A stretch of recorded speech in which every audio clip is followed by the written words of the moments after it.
Salve pessoal, no vídeo de hoje eu trago pra vocês aí ó, um Paliozinho que a gente tá reclamando de barulho na roda traseira e eu vou mostrar pra vocês aí como que a gente vai solucionar esse problema aí.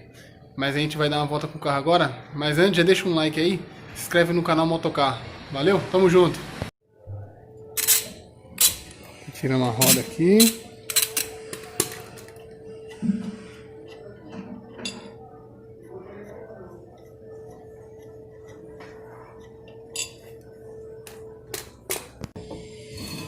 Já soltamos a campana. Só um pouquinho ruim aqui para poder tirar, porque tô filmando com uma mão e fazendo com a outra, então fica um pouquinho ruim mesmo.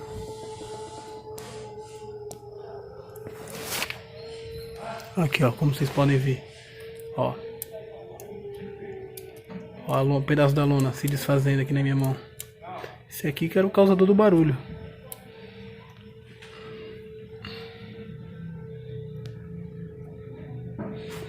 Então a gente vai trocar essa lona aí dos dois lados. Vamos dar procedimento no vídeo.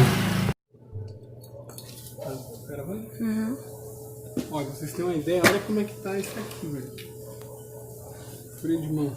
Isso aqui é a alavanca onde o cabo do freio de mão puxa para ser acionado. Olha como tá duro isso aqui, ó. Aqui, ó. Olha como é que tá todo destruído esse freio. Vamos dar uma limpeza aqui nele. Limpar esse regulador aqui também. Dá um talento.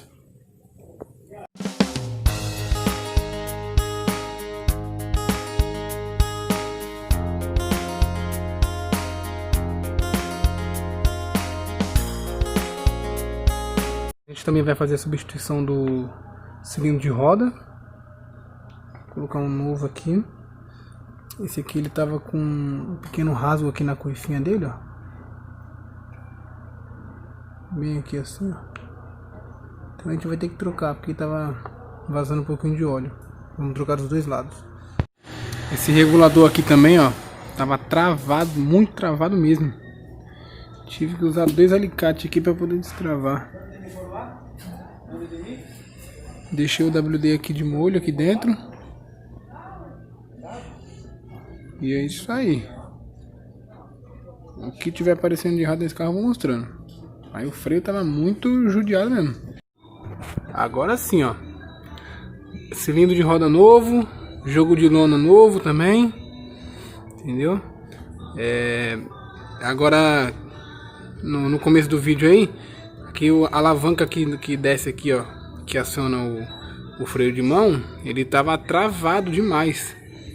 Aí trocamos ele, lubrificamos. O regulador aqui também foi limpo, lubrificado, tá tudo trabalhando livre. Aqui tá o cilindro velho, ó. As lonas, ó, quebrada, ó. Olha só que isso, mano. Meu Deus do céu. É isso aí. Então, aqui no caso a gente já acabou. Colocamos a roda no lugar, colocamos a campana, a roda, e é isso aí. Uma dica pra vocês aí, sempre fazer manutenção no seu carro, uma manutenção preventiva, a cada 6 meses, entendeu? Porque às vezes uma coisinha de nada acaba gerando um problema maior lá na frente. Beleza? Se gostou do vídeo, deixa seu like aí, se inscreve no canal e segue lá no Instagram, Motocar 013.